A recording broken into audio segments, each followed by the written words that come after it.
ನಿಮ್ಮ ಕಂದನ ಮೊದಲ ನಗು, ಮೊದಲ ತೊದಲ ನುಡಿ, ಮೊದಲ ಹೆಜ್ಜೆ, ಅಮ್ಮನ ಮೊದಲ ಕೈತುತ್ತು. ಸದೃಢ ಹಾಗೂ ಆರೋಗ್ಯಕರ ಬೆಳವಣಿಗೆಗಾಗಿ ಪಾರಂಪರಿಕ ಪದ್ಧತಿಯಲ್ಲಿ ತಯಾರಾದ ಪೌಷ್ಟಿಕ ಆಹಾರ ಮಿಲೆಕ್ಸ್ ಮದರ್ ರೂಟ್. ಮೂಳೆಗಳ ಹಾಗೂ ಮೆದುಳಿನ ಬೆಳವಣಿಗೆಗೆ ಪೂರಕ ಮಿಲೆಕ್ಸ್ ಮದರ್ ರೂಟ್. ತಾಯಿಯ ಪ್ರೀತಿಯಷ್ಟೇ ಪರಿಶುದ್ಧ. ಖರೀದಿಸಲು ಲಿಂಕ್ ಡಿಸ್ಕ್ರಿಪ್ಷನ್ ಹಾಗೂ ಪಿನ್ ಕಾಮೆಂಟ್ನಲ್ಲಿದೆ.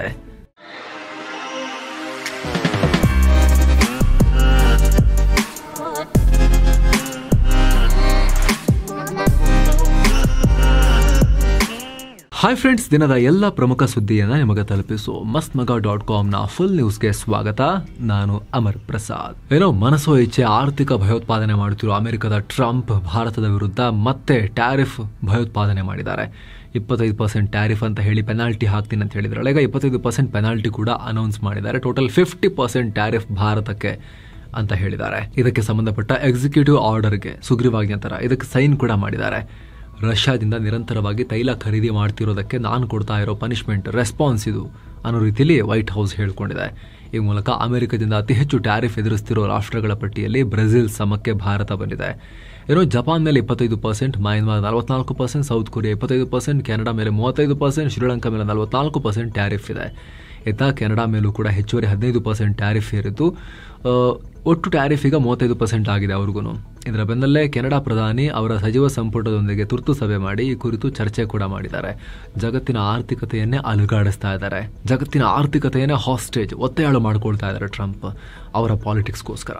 ರಾಜ್ಯ ಹಾಗೂ ರಾಷ್ಟ್ರ ಮಟ್ಟದಲ್ಲೂ ಕೂಡ ತೀವ್ರ ಗಮನ ಸೆಳೀತಾ ಇದ್ದ ನೇತ್ರಾವತಿ ಫೈಲ್ಸ್ ಪ್ರಕರಣಕ್ಕೆ ಸಂಬಂಧಪಟ್ಟಂತೆ ಮತ್ತೊಂದು ದೊಡ್ಡ ಡೆವಲಪ್ಮೆಂಟ್ ಆಗಿದೆ. ಹಿಂಸೆ ಕೂಡ ಎಂಟರ್ ಆಗಿದೆ. SIT ತನಿಖೆ ನಡೀತಾ ಇದ್ದ ಸಂದರ್ಭದಲ್ಲಿ ಅಲ್ಲಿ ಯೂಟ್ಯೂಬರ್ಗಳ ಮೇಲೆ ಹಲ್ಲೆ ಮಾಡಲಾಗಿತ್ತು. ಪರಿಸ್ಥಿತಿ ಉದ್ವಿಗ್ನ ಆಗಿದೆ. ಪ್ರತಿಷ್ಠಿತ ಕುಟುಂಬದ ಮೇಲೆ, ಧಾರ್ಮಿಕ ಸ್ಥಳದ ಮೇಲೆ ಆರೋಪ ಮಾಡ್ತಾ ಇದ್ದೀರಾ, ಜಾಗದ ಮರ್ಯಾದೆ ಕಳೀತಾ ಇದ್ದೀರಾ ಅಂತ ಹೇಳಿ ಅಲ್ಲಿದ್ದಂತ ಒಂದಷ್ಟು ಜನ ಸೀದಾ ರೊಚ್ಚಿಗೆದ್ದು ಯೂಟ್ಯೂಬರ್ಗಳ ಮೇಲೆ ಹಲ್ಲೆ ಮಾಡಿರೋ ಮಾಹಿತಿ ಬಂದಿದೆ. ಪಾಂಗಳ ಕ್ರಾಸ್ ಅನ್ನೋ ಜಾಗದ ಸಮೀಪ ಇಂಟರ್ವ್ಯೂ ನಡೀತಾ ಇದ್ದಾಗ ಈ ಗಲಾಟೆ ಘರ್ಷಣೆ ಆಗಿದೆ. ವಾಹನಗಳ ಗಾಜು ಪುಡಿ ಪುಡಿಯಾಗಿರೋ ದೃಶ್ಯ ಕೂಡ ವೈರಲ್ ಆಗಿದೆ. ಹಲ್ಲೆ ಮಾಡಿದ ಗುಂಪು ಸ್ಥಳದಿಂದ ಪರಾರಿಯಾಗಿದ್ದು, ಇದಾದ ಬೆನ್ನಲ್ಲೇ ಸ್ಥಳಕ್ಕೆ ಪೊಲೀಸರು ಕೂಡ ಎಂಟ್ರಿ ಕೊಟ್ಟಿದ್ದಾರೆ. ಹಲ್ಲೆಗೊಳಗಾದ ಗಾಯಾಳುಗಳನ್ನ ಉಜಿರೆಯ ಖಾಸಗಿ ಆಸ್ಪತ್ರೆಗೆ ದಾಖಲಿಸಲಾಗಿದೆ. ಸ್ಥಳದಲ್ಲಿ ಬಿಗುವಿನ ವಾತಾವರಣ ನಿರ್ಮಾಣ ಆಗ್ತಿದ್ದ ಹಾಗೆ ಬಿಗಿ ಬಂದೋಬಸ್ತ್ ನಿಯೋಜಿಸಲಾಗಿದೆ. ಪೊಲೀಸರು ಲಘು ಲಾಠಿ ಪ್ರಹಾರ ಕೂಡ ಮಾಡಬೇಕಾಯಿತು. ಒಂದಷ್ಟು ಜನ ಬಂದು ಯೂಟ್ಯೂಬರ್ಗಳ ಮೇಲೆ ಹೊಡೆದ್ರು. ಅದಾಗ್ತಿದ್ದ ಹಾಗೆ ಅವ್ರ ಕಡೆಯಿಂದ ಒಂದಷ್ಟು ಜನ ಬಂದ್ರು, ಗಲಾಟೆ ಶುರುವಾಯಿತು. ಪೊಲೀಸರು ಲಘು ಲಾಠಿ ಪ್ರಹಾರ ಕೂಡ ಮಾಡಬೇಕಾಗಿ ಬಂತು. ಈ ಘಟನೆಗೆ ಕರ್ನಾಟಕದ ಡಿಜಿಟಲ್ ಮೀಡಿಯಾ ಫಾರ್ ಡೆಮೋಕ್ರಸಿ ಖಂಡನೆ ವ್ಯಕ್ತಪಡಿಸಿದ್ದು, ತಪ್ಪಿತಸ್ಥರ ವಿರುದ್ಧ ಕಠಿಣ ಕ್ರಮ ತಗೊಳ್ಳಿ ಅಂತಲೂ ಒತ್ತಾಯಿಸಿದೆ. 8ನೇ ದಿನದ ಕಾರ್ಯಾಚರಣೆಯಲ್ಲಿ SIT ತಂಡಕ್ಕೆ ಯಾವುದೇ ಕಳೇಬರ, ಮೂಳೆ ತುಂಡು ಏನೂ ಸಿಕ್ಕಿಲ್ಲ. ಅಷ್ಟೇ ಅಲ್ಲ, ತೀವ್ರ ಕುತೂಹಲ ಕೆರಳಿಸಿದ 11ನೇ ಪಾಯಿಂಟ್ನಲ್ಲಿ SIT ಶೋಧ ಕಾರ್ಯಾಚರಣೆ ನಡೆಸಿತ್ತು. ಗುಂಡಿ ತೆಗೆದರೂ ಕೂಡ, ಹಲವು ಅಡಿಗಳಷ್ಟು ತೋಡಿದ್ರೂ ಕೂಡ ಯಾವುದೇ ಮೃತದೇಹದ ಅವಶೇಷ ಸಿಕ್ಕಿಲ್ಲ. ಹೀಗಾಗಿ SIT ಖಾಲಿ ಕೈಯಲ್ಲಿ ಈ ದಿನದ ತನಿಖೆಯನ್ನು ಕ್ಲೋಸ್ ಮಾಡಿದೆ. ಗುರುವಾರಕ್ಕೆ ಈಗ ಮುಂದೂಡಿಕೆ ಮಾಡಲಾಗಿದೆ. ಗುರುವಾರ ಪಾಯಿಂಟ್ 13ರಲ್ಲಿ ಶೋಧ ಕಾರ್ಯಾಚರಣೆ ನಡೆಯುತ್ತೆ ಅಂತ ಮಾಹಿತಿ ಲಭ್ಯವಾಗಿದೆ. ಈ ನಡುವೆ ಮತ್ತೆ ಈ ಕೇಸ್ಗೆ ಟ್ವಿಸ್ಟ್ ಮೇಲೆ ಟ್ವಿಸ್ಟ್ ಕೊಡೋ ಪ್ರಯತ್ನನೂ ನಡೀತಾ ಇದೆ. ಮೊದಲು ದೂರು ಕೊಟ್ಟಿದ್ದ ಅನಾಮಿಕನಿಗೆ ನಾನು ಕೂಡ ಶವ ಹೂತು ಹಾಕಲು ಸಹಾಯ ಮಾಡಿದ್ದೆ ಅಂತ ಇನ್ನೊಬ್ಬ ದೂರುದಾರ SIT ಮುಂದೆ ಈಗ ಪ್ರತ್ಯಕ್ಷರಾಗಿದ್ದಾರೆ. ಈ ಅನಾಮಿಕನನ್ನ ಕೂಡ SIT ಬಂಗ್ಲಾಗುಡ್ಡಕ್ಕೆ ಕರ್ಕೊಂಡು ಹೋಗಿತ್ತು ಅಂತ ಗೊತ್ತಾಗಿದೆ. ಶೋಧ ಕಾರ್ಯಾಚರಣೆ ಸ್ಥಳದಲ್ಲಿ SIT SP ಜಿತೇಂದ್ರ ಕುಮಾರ್ ದಯಾಮ, ಉಪವಿಭಾಗಾಧಿಕಾರಿ ಸ್ಟೆಲ್ಲಾ ವರ್ಗೀಸ್, ವಿಧಿ ವಿಜ್ಞಾನ ತಜ್ಞರ ತಂಡ, ಸಾಕ್ಷಿ, ದೂರುದಾರ, ಆತನ ಪರ ವಕೀಲರು ಹಾಗೂ 20 ಕಾರ್ಮಿಕರ ತಂಡ ಬೀಡು ಬಿಟ್ಟಿತ್ತು. SIT ತಂಡದ ಮುಖ್ಯಸ್ಥರಾಗಿರೋ ಪ್ರಣವ್ ಮಹಾಂತಿ ಸಮ್ಮುಖದಲ್ಲಿ SIT ಕಚೇರಿಯಲ್ಲಿ ಮೀಟಿಂಗ್ ಕೂಡ ಆಗಿದೆ. SIT DIG ಅನುಚೇತ್ ಅವರು, SP ಜಿತೇಂದ್ರ ಕುಮಾರ್ ದಯಾಮ ಸೇರಿದಂತೆ ಅನೇಕ ಅಧಿಕಾರಿಗಳು ಹಾಜರಿದ್ದರು. ತನಿಖೆಯ ಸ್ಥಿತಿಗತಿ ಬಗ್ಗೆ ಈ SIT ಅಧಿಕಾರಿಗಳ ಟೀಮ್ ಮೀಟಿಂಗ್ ನಡೆಸಿದೆ. ದೇಶದ ಭದ್ರತೆಗೆ ಸಂಬಂಧಪಟ್ಟಂತೆ ಸ್ಫೋಟಕ ಇಂಟೆಲಿಜೆನ್ಸ್ ಮಾಹಿತಿ ಬಂದಿದೆ. ಉಗ್ರ ದಾಳಿ ಮತ್ತೆ ಆಗಬಹುದು ಅನ್ನೋ ಎಚ್ಚರಿಕೆ ಕೊಡಲಾಗಿದೆ. ಇದರ ಬೆನ್ನಲ್ಲೇ bureau of civil aviation security ದೇಶದ ಪ್ರತಿ ಏರ್ಪೋರ್ಟ್ನಲ್ಲೂ ಕೂಡ ಹೈ ಅಲರ್ಟ್ ಅನ್ನು ಜಾರಿ ಮಾಡಿದೆ. ಆಗಸ್ಟ್ 4ನೇ ತಾರೀಕಿನಿಂದಲೂ ಕೂಡ ಎಲ್ಲ ವಿಮಾನ ನಿಲ್ದಾಣಗಳಿಗೆ ಅಡ್ವೈಸರಿ ಜಾರಿ ಮಾಡಲಾಗಿದೆ. ಸೆಪ್ಟೆಂಬರ್ 22ರಿಂದ ಅಕ್ಟೋಬರ್ 2ರವರೆಗೆ ಭಾರತದ ಏರ್ಪೋರ್ಟ್ಗಳಲ್ಲಿ ಘಾತುಕ ಶಕ್ತಿಗಳು, ಉಗ್ರರು ದಾಳಿ ಮಾಡೋ ಚಾನ್ಸಸ್ ಇದೆ.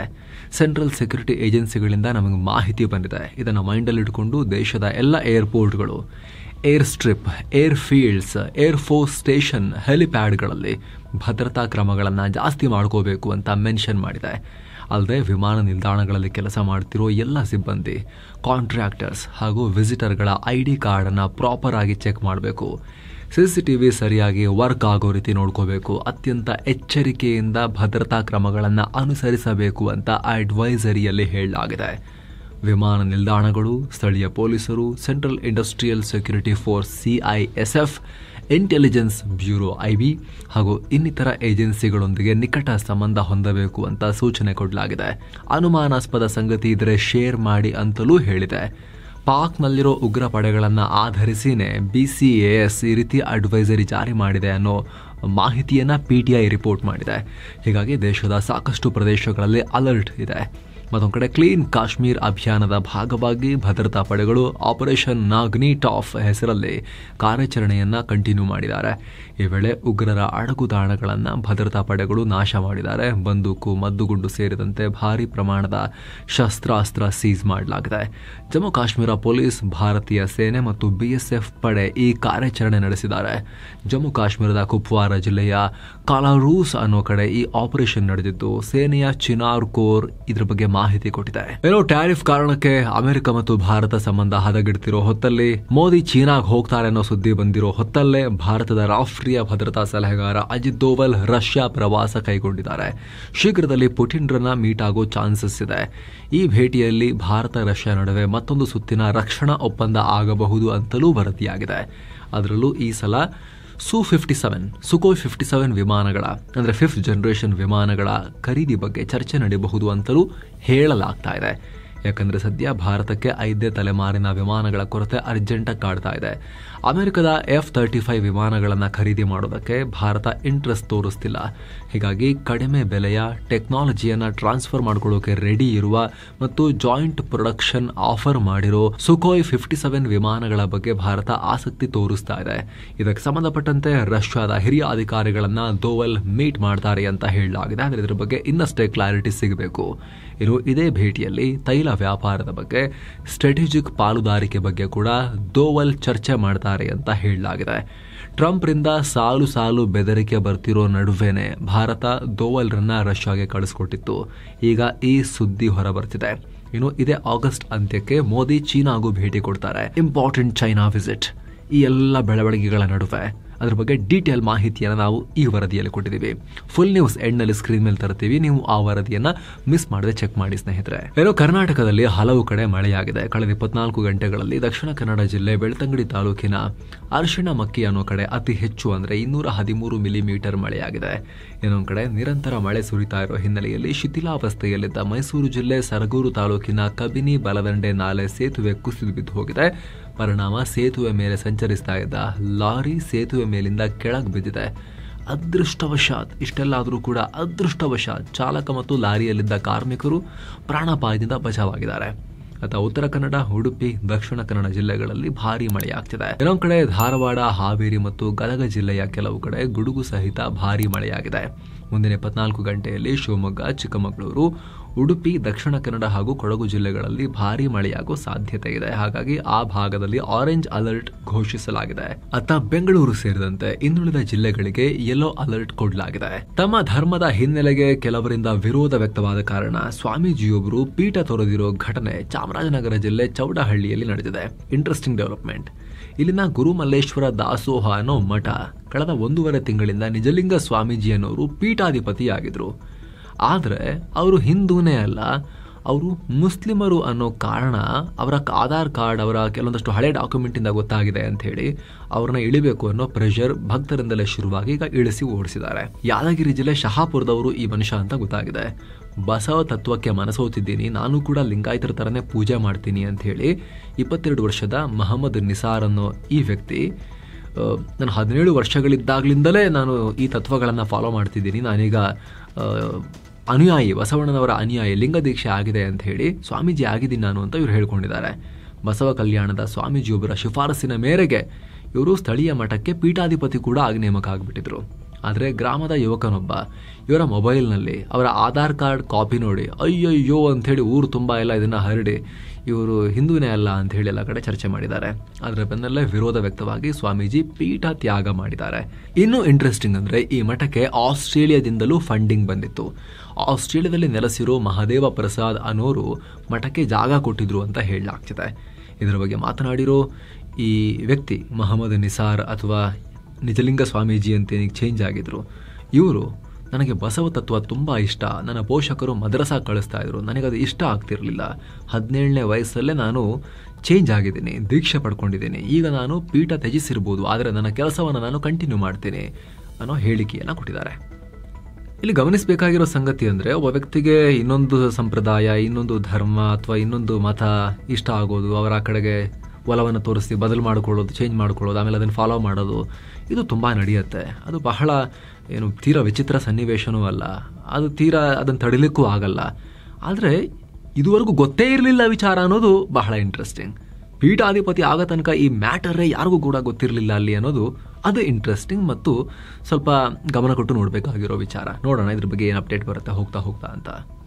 ಬೆಳಗ್ಗೆ ಹಾವೇರಿ ಜಿಲ್ಲೆಯ ನಾಡಿಗೇರ್ ಓಣಿಯ ಮನೆಯೊಂದರ ಶೌಚಾಲಯದ ಒಳಗೆ ಚಿರತೆ ಪ್ರತ್ಯಕ್ಷವಾಗಿರೋ ಘಟನೆಯಾಗಿದೆ. ಚಿರತೆ ನೋಡ್ತಾ ಇದ್ದ ಹಾಗೆ ಮನೆಯವರು, ಸಾರ್ವಜನಿಕರು ಎಲ್ಲ ಭಯಭೀತಗೊಂಡು ಅರಣ್ಯ ಇಲಾಖೆ ಸಿಬ್ಬಂದಿಗೆ ಮಾಹಿತಿ ಕೊಟ್ಟಿದ್ರು. ಬಳಿಕ ನಿರಂತರ 8 ಗಂಟೆ ಕಾರ್ಯಾಚರಣೆ ಮಾಡಿ ಅರಣ್ಯ ಸಿಬ್ಬಂದಿ ಚಿರತೆಗೆ ಮತ್ತು ಬರೋ ಚುಚ್ಚುಮದ್ದನ್ನು ಕೊಟ್ಟು ಬೋನ್ನಲ್ಲಿ ಹಾಕೊಂಡು ತಗೊಂಡು ಹೋಗಿದ್ದಾರೆ. ಸೆರೆ ಹಿಡಿದ ಚಿರತೆ 3-4 ವರ್ಷದಿದ್ದು ಸುಮಾರು 50-60 ಕೆಜಿ ತೂಕ ಹೊಂದಿತ್ತು ಅಂತ ಹೇಳಲಾಗ್ತಿದೆ. ಮಹಾರಾಷ್ಟ್ರದ ಪುಣೆಯಲ್ಲಿ ಕರ್ನಾಟಕ ಮೂಲದ ಕಾರ್ಮಿಕನೊಬ್ಬನ ಮೇಲೆ ವಿಚಿತ್ರವಾಗಿರೋ ಕೇಸ್ ದಾಖಲಾಗಿದೆ. ಕೆಲವು ದಿನಗಳಿಂದ ಈತ ಬೀದಿ ನಾಯಿ ಮೇಲೆ ಅತ್ಯಾಚಾರ ಮಾಡಿದ್ದಾನೆ ಅಂತ ಕೇಸ್ ಕೊಟ್ಟಿದ್ದಾರೆ. ಅನಿಮಲ್ ಹೆವೆನ್ ಅನ್ನೋ NGOದ ಸದಸ್ಯರು 35 ವರ್ಷದ ಆರೋಪಿ ಮಲ್ಲಪ್ಪ ಹೊಸಮನಿ ಅನ್ನೋ ವ್ಯಕ್ತಿ ಮೇಲೆ ವಿಶ್ರಾಂತವಾಡಿ ಠಾಣೆಯಲ್ಲಿ ದೂರು ಕೊಟ್ಟಿದ್ದಾರೆ. ಈ ಆರೋಪಿ ಹೆಣ್ಣು ನಾಯಿಯನ್ನ ಶೆಡ್ಡಿಗೆ ತಗೊಂಡು ಹೋಗಿ, ಎಲ್ಲಿಗೆ ಶೆಡ್ಡಿಗೆ ಎಳ್ಕೊಂಡು ಹೋಗಿ ಅದ್ರ ಮೇಲೆ ಲೈಂಗಿಕ ದೌರ್ಜನ್ಯ ನಡೆಸ್ತಿರೋ ದೃಶ್ಯ ಕ್ಯಾಮರಾದಲ್ಲೂ ಕ್ಯಾಪ್ಚರ್ ಆಗಿದೆ ಅಂತ ಹೇಳಿದ್ದಾರೆ. ಈಗ ಕೇಸ್ ಕೂಡ ದಾಖಲಾಗಿದೆ. 2023 ಅಕ್ಟೋಬರ್ನಲ್ಲಿ ಬೆಳಗಾವಿಯ ಮಸೀದಿಯೊಂದರಲ್ಲಿ ಮೌಲ್ಯೊಬ್ಬ 5 ವರ್ಷದ ಬಾಲಕಿ ಮೇಲೆ ಅತ್ಯಾಚಾರ ನಡೆಸಿದ ವಿಚಾರ ಇವಾಗ ಬೆಳಕಿಗೆ ಬಂದಿದೆ. ಘಟನೆಯ ದೃಶ್ಯಗಳು ಕೂಡ ರೆಕಾರ್ಡ್ ಆಗಿದ್ದು ಅದು ವೈರಲ್ ಆದ ಬೆನ್ನಲ್ಲೇ ಬಾಲಕಿ ಪೋಷಕರನ್ನ ಹುಡುಕಿ ಈಗ ಕೇಸ್ ಹಾಕಲಾಗಿದೆ. ಈ ಸಂಬಂಧ ಆರೋಪಿ ಮಹಾಲಿಂಗಪುರದ ಮೌಲ್ವಿ ತುಫೈಲ್ ಅಹಮದ್ ದಾದಪೀರ್ ಅನ್ನೋ ವ್ಯಕ್ತಿಯನ್ನ ಮುರುಗೋಡ್ ಪೊಲೀಸರು ಅರೆಸ್ಟ್ ಮಾಡಿ ಹಿಂಡಲಗ ಜೈಲಿಗೆ ಈಗ ಅಟ್ಟಿದ್ದಾರೆ. ದಿಲ್ಲಿಯ ಕರ್ತವ್ಯ ಪಥದಲ್ಲಿ ನಿರ್ಮಿಸಲಾಗಿರೋ ಕರ್ತವ್ಯ ಭವನವನ್ನ PM ನರೇಂದ್ರ ಮೋದಿ ಉದ್ಘಾಟಿಸಿದ್ದಾರೆ. ಸೆಂಟ್ರಲ್ ವಿಸ್ಟಾ ಯೋಜನೆ ಅಡಿಯಲ್ಲಿ ಇದನ್ನ ನಿರ್ಮಾಣ ಮಾಡಲಾಗಿದೆ. ಕೇಂದ್ರ ಸರ್ಕಾರದ ಸಚಿವಾಲಯಗಳು ಮತ್ತು ಇಲಾಖೆಗಳಿಗಾಗಿ ಆಫೀಸ್ ಬಿಲ್ಡಿಂಗ್ ಇದು. ಒಟ್ಟು 10 ಕಟ್ಟಡಗಳನ್ನ ಕಟ್ತಾ ಇದ್ದಾರೆ. ಇದರಲ್ಲಿ ಕರ್ತವ್ಯ ಭವನ 3 ರೆಡಿಯಾಗಿದ್ದು ಚಾಲನೆ ಕೂಡ ಸಿಕ್ಕಿದೆ. ಉಳಿದ 9 ಕಟ್ಟಡ ಏಪ್ರಿಲ್ 2027 ವೇಳೆಗೆ ಎದ್ದು ನಿಲ್ಲೋ ನಿರೀಕ್ಷೆ ಇದೆ. ಹೊಸ ಟೆಕ್ನಾಲಜಿ ಬಳಸಿ ನಿರ್ಮಾಣ ಮಾಡಲಾಗಿದೆ. ಕರ್ತವ್ಯ ಭವನದಲ್ಲಿ 24 ಮುಖ್ಯ ಕಾನ್ಫರೆನ್ಸ್ ಕೊಠಡಿಗಳಿವೆ. ಒಂದೊಂದರಲ್ಲಿ 45 ಜನ ಕುಳಿತುಕೊಳ್ಳಬಹುದು. ತಲಾ 25 ಜನರಿಗೆ ಕುಳಿತುಕೊಳ್ಳಬಹುದಾದ 26 ಸಣ್ಣ ಕಾನ್ಫರೆನ್ಸ್ ಕೊಠಡಿಗಳನ್ನು ಕೂಡ ನಿರ್ಮಾಣ ಮಾಡಲಾಗಿದೆ. ಇಡೀ ಕಟ್ಟಡವನ್ನು ಮೇಲ್ವಿಚಾರಣೆ ಮಾಡೋಕೆ CCTV ಕ್ಯಾಮೆರಾಗಳು, ಇತರ ಸೆಕ್ಯೂರಿಟಿ ಸಿಸ್ಟಮ್ಸ್ ಅನ್ನು ಕೂಡ ಅಳವಡಿಸಲಾಗಿದೆ. ಉತ್ತರಾಖಂಡ್ನ ಉತ್ತರಕಾಶಿ ಜಿಲ್ಲೆಯಲ್ಲಿ ಉಂಟಾದ ಮೇಘ ಸ್ಫೋಟದ ಕುರಿತು ಮತ್ತಷ್ಟು ಮಾಹಿತಿ ಬರ್ತಾ ಇದೆ. ಈ ಘಟನೆಯಲ್ಲಿ 5 ಜನ ಪ್ರಾಣ ಕಳ್ಕೊಂಡು ಸುಮಾರು 50 ಜನ ನಾಪತ್ತೆಯಾಗಿದ್ರಲ್ಲ. ಈಗ ಅಪ್ಡೇಟೆಡ್ ಮಾಹಿತಿ ಪ್ರಕಾರ 100ಕ್ಕೂ ಅಧಿಕ ಜನ ನಾಪತ್ತೆಯಾಗಿದ್ದಾರೆ.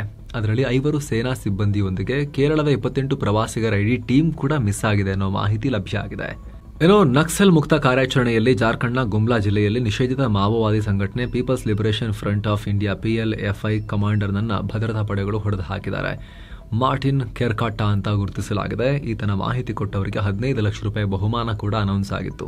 ಈಗ ಎನ್ಕೌಂಟರ್ ಮಾಡಲಾಗಿದೆ. ಮತ್ತೊಂದು ಕಡೆ ಪಾಕ್ ಪರವಾಗಿ ಬೇಹುಗಾರಿಕೆ ನಡೆಸಿರುವ ಆರೋಪದ ಮೇಲೆ DRDOದ ಗೆಸ್ಟ್ ಹೌಸ್ ಮ್ಯಾನೇಜರ್ ಒಬ್ಬರನ್ನ ರಾಜಸ್ಥಾನ ಪೊಲೀಸರು ಅರೆಸ್ಟ್ ಮಾಡಿದ್ದಾರೆ. ಈ ಬಂಧಿತ ಶಂಕಿತ ದೇಶದ್ರೋಹಿಯನ್ನ ಮಹೇಂದ್ರ ಪ್ರಸಾದ್ ಅಂತ ಗುರುತಿಸಲಾಗಿದೆ.